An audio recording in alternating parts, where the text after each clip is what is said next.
Yo, what's going on, YouTube family? We are back with another video, and we are going to, of course, be talking about chapter 1053 of One Piece. So, I got my hands on it, and I had a good time reading this. It was a lot going on, quite a bit of story development, a little bit of intriguing information. But yeah, it was a good chapter. I liked it for what it was, kind of giving us exactly what I was expecting going into this chapter. But before we get into that, of course, make sure you hit that subscribe button, smash the notification bell so that you get the content as soon as I post it, and of course, hit that like button, man, because that makes the channel grow and helps to have more people to bounce ideas off of. More people in the comment section, so I appreciate that, and we are growing at a pretty good rate, man. I appreciate y'all. I appreciate the support. If y'all I'm gonna start doing where if y'all have like a really dope comment, I'm gonna make sure to feature it in the video. So make sure y'all are interacting, man. I want to see y'all in the comment section down below. And in a sense, let's go ahead and get into the chapter itself. So first off, we start out with this cover page for Shonen Jump Weekly that's just talking pretty much nothing but film red. This is right after Dressrosa Luffy. He's got his signature "let's go" type of look on his face, and then we got a chick that's supposed to be known as Shank's daughter right in front of him with her hand out. But she's got a microphone in her other hand, so it's kind of like she's singing. So that's going to be interesting, and I just can't wait for this movie. So it's going to come out August 6th in Japan. No release date for the States at the moment, so I'm not really sure where we're going to be at in that regard. But it is what it is, and I'm just going to be anxiously waiting until we get it. But then, let's get into the actual chapter itself. The actual chapter itself, we start out with the Gorosei, man. Them 5 elders are just losing their mind there, and they're losing it even more so than before, because now, a week and some change later, they're finding out that Luffy's name still has Monkey D. Luffy. For some reason, they wanted to take that out because I guess the story behind the D clan, and they're trying to knock it down a peg. But of course, people are going to have this previous one posted, so they're still going to be aware of the D. It's not like you can just take out the D. Then, this is the $1 million question. They have a picture of him in Gear 5 on the one poster. How did, in all of that was going on, how in the world did somebody have the opportunity to take a picture of this man in Gear 5? Him and Kaido was going back and forth like crazy. Somehow or other, they got Gear 5 Luffy on the Warner poster. Gorosei trying to get them to reprint the story, but conveniently enough, Morgan's decided that he wanted to go off the map. Somehow or other, no one could be contacted at the news place so that they can stop the story, stop the presses. Morgan is a stone cold troll, because the whole time he's talking about, I don't even care what the government does at this point. I can't let this truth be hidden. Hey, this real story is way more thrilling, and I'm going to put that out there. I don't know what's going to end up happening to him, what kind of repercussions he's going to end up facing, but I don't know. I just don't know, because that dude is going crazy. But yeah, so then they finally go ahead and show the bounty posters, which I'm a bit disappointed, because what they end up doing is they end up giving all 3 of them, Luffy, Law, and Kid, all end up getting 3 billion berry bounties each. And that is so insanely unfair to Luffy. I can't even begin to express how unfair this is to Luffy, because yes, Kid and Law had something to do with it. Yes, them together took down Big Mom, but again, Kid and Law had to work together to take down Big Mom. Luffy essentially took down Kaido for the most part by himself. Everybody got some decent little hits on him, but the one who went toe to toe with this guy was Luffy. But Luffy was the one who went toe to toe with this dude when nobody else could, and was just feeding this dude, making him look silly, making him just question his whole life. Yo, this is crazy. I don't even had him in his feelings at times. Had this man blacking out. Come on, man. We all know that Luffy definitely deserves an extra billion compared to the other two. That's just me, though. I guess since the 100% of the action was not being able to be seen, they don't know the full extent of who exactly did what. They just know that Law, Luffy, and Kid were all up there. And it actually kind of makes me wonder how close in the bounty is Zoro and Killer going to get, because they were up there too. So are they going to end up giving them the same respect and bounty? Not really sure if I feel like that should be a thing. You know, we cut back to Apu, who is the one who dropped the news to begin with, showed the bounty posters. Kid took him and ran off, and Apu was like, where in the world did Kid go run off to? I have more to talk to him about. But this Joker, you know, he just decided he wanted to run off with the bounty posters. Then we go on over to back to the festivities, where everybody is having a good old time. First, we end up with the head chef, who is critiquing every single thing that comes out. He is wanting to make sure that this is hands down the greatest feast of all time, because he understands the gravity of the situation. The Shogun has already told him, hey, these are the people who have ended the tyranny, so we need to make sure they eat like kings, like the Shogun of Wano, like me. And so this dude is just going in. He's like making sure that everything was boiled and cooked to the right temperatures, the right textures, and like the soups have the right consistencies and everything. He's like scouring everything. But the only person who's actually even there to enjoy it is Jinbei. Jinbei was like, everything looks delicious. You know, I appreciate all the effort that you went in to do this, but, you know, not everyone was able to wait the 2 hours that it took you to prepare this. So they're out there at the festival. Sorry.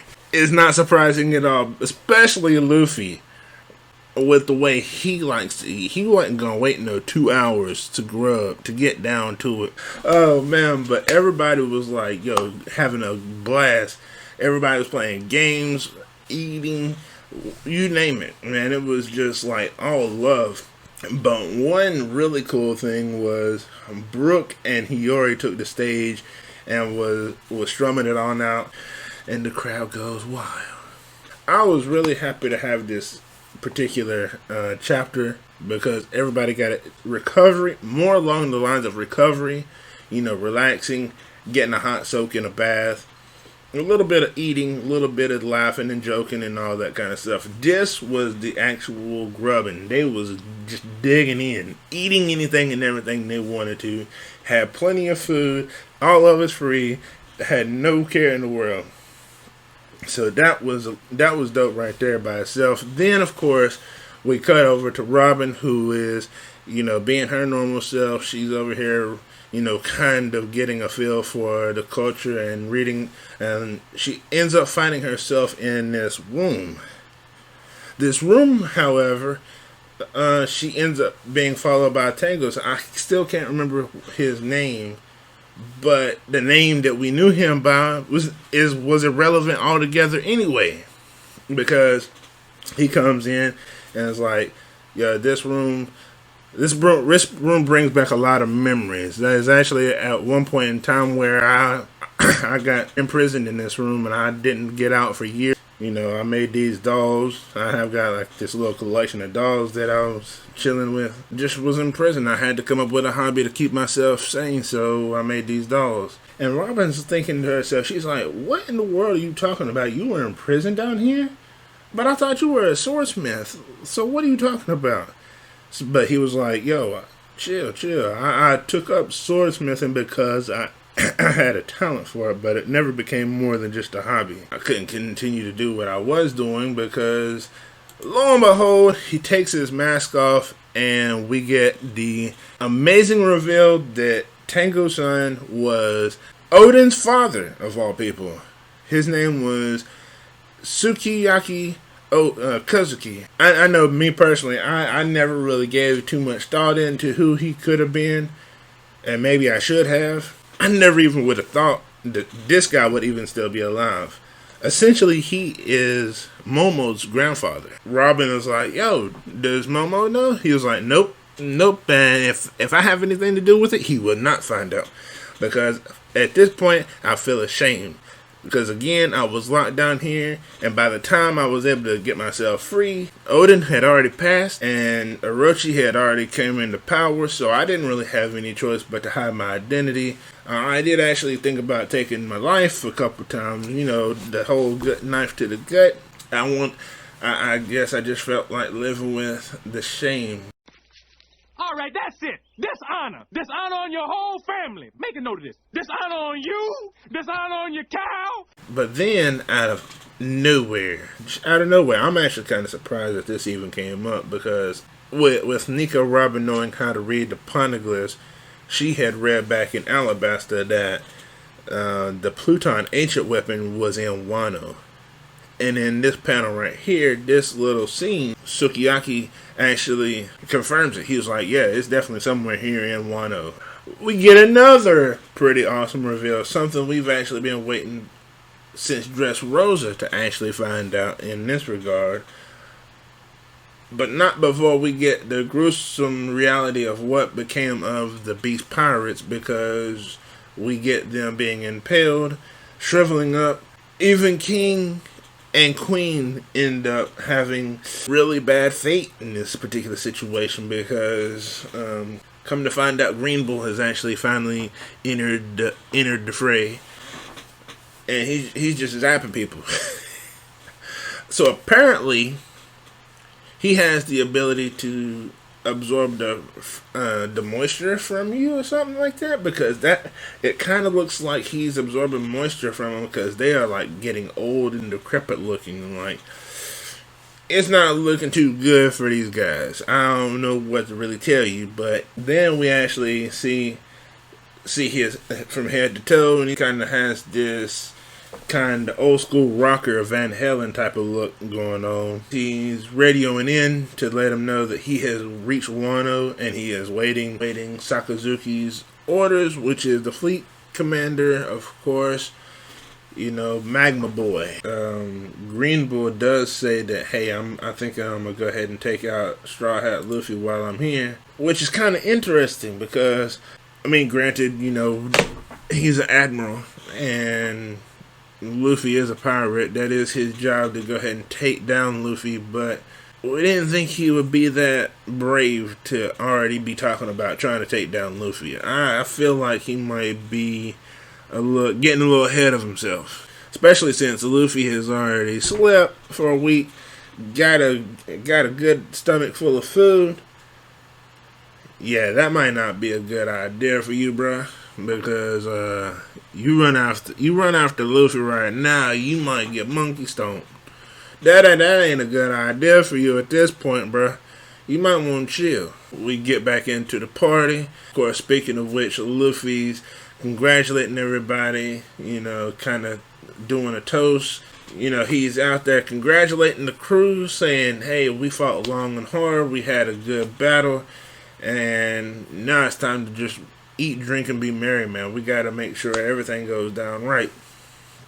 But then, of course, we have a small scene where Momo is still, while he was still in dragon form, was talking to Yamato, and Yamato was telling him, "Hey, how about we keep me a secret? Because in this, she's particularly saying, hey, I don't want to be known as a hero." But I'm not really sure if hero will be the first thing people will be thinking about if they associate her with being Kaido's daughter. Son. Probably best to keep Yamato a secret for not just what he actually did, but for people might freak in regards to either one. So, yeah, I understand that completely. But then we finally get a chance to find out what happened to Kid once he ran off with the bounties. And one thing I don't quite understand is actually appears that when Law approaches Luffy, he feels like he has the ability to take Luffy down even after what just happened. It makes you wonder what in the world Law was thinking. Like, did you not see the fact that Luffy was the one who took down Kaido? Not you, not Law, but here you are talking about that if I go ahead and kill you now, and then how easily Luffy just handles you and pulls you in like, hey buddy, where you been all this time? Kid finally resurfaces and shows everybody the bounties. So as follows, the new 4 Emperors of the Sea are going to be Blackbeard and Shank. Luffy has now officially been deemed a Emperor of the Sea. And then, of course, Buggy. And they got a wicked looking picture of Buggy. So I don't know what he's actually done to himself or what he's been doing outside, but, Oda has stepped into the building. We knew he was going to do this troll. I knew it. Especially with, like I said in my last video, with the fact that he likes to troll us like that. I kind of knew this was going to happen. But, man, hey, of course, at that point, they kind of end the chapter with the notion, of course, that this is going to be the last chapter before the hiatus. The next 4 weeks, we will be without a new chapter of One Piece, and then we should be returning on July 25th with a new chapter, which will be chapter 1054. So, we're gonna have a good time. We're gonna make other content in the meantime. I have other things in my mind to come up with for you guys. So don't worry. We have plenty of things to enjoy. But for now, tell me what you think in the comment section about this chapter. Like I said, I had a good time reading it. It was a good read, good times. Everyone was, enjoying themselves. We got the new bounties for at least the 3 main people of this war arc. Again, y'all tell me what y'all think in the comment section down below, and I'll catch y'all in the next one. Peace.